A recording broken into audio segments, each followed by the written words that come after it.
Tell me about this latest case. Well, you've got a 27-year-old, which is very young, who played in the NFL. He was a star at Iowa and then went to play for the New York Giants, even winning a Super Bowl with them. He wasn't one of their main star players. He played, I think, 23 games total, and before he finally got cut after his fifth concussion. Fifth reported concussion. Yeah, that's a very good point. Which is, I mean, and that's something that's really, because, we know now that head trauma isn't just the big concussions. It's these subconcussive hits. Yeah. And also, there's so many different degrees of concussions that you can have a lot that you don't know about, that you don't report. But anyways, after his fifth reported concussion, and so he moved back home to Iowa. His name is Tyler Sash. He moved back home and started displaying, this erratic behavior that we kind of hear about time and time again. He was self-medicating. He had a shoulder injury from the NFL, so he was taking lots of pain pills.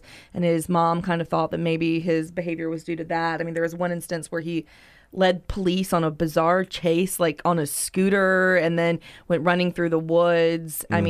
Just really crazy, crazy stuff. He couldn't focus long enough to keep a job of any kind. His attention span was shot.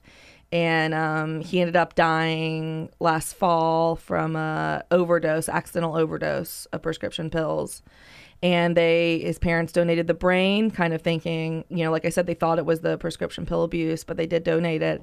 And these researchers at the Veterans Affairs in Boston University found that he had levels of CTE. There's a scale. There's 0 to 4 in the scales, and he was a firm 2, showing levels that were similar to that were found in Junior Seau, who was the Hall of Famer, who played for 19 seasons, who shot himself, who committed suicide but preserved his brain for study. And so the fact that a guy could only play in 23 games on the NFL level and still show brain damage that severe is pretty scary. So we've got about a minute left here, but I just want to ask you sort of, where do we go from here, right? Because it's a problem and it doesn't seem to be getting any better. No, we've got to look at ways. There are a lot of interesting studies happening now. What if we take the helmets off even just during practice? What if we, and so people are trained not to lead with their head. Yeah. They don't become as comfortable going there. What if we make these helmets less of weapons intrinsically? What if we ban tackle football for all youth levels, There's got to be some sort of compromise here. Football will never be completely safe. No sport ever is, Right. There's going to be some inherent damage, but the levels of damage you're seeing right now it can't be sustained.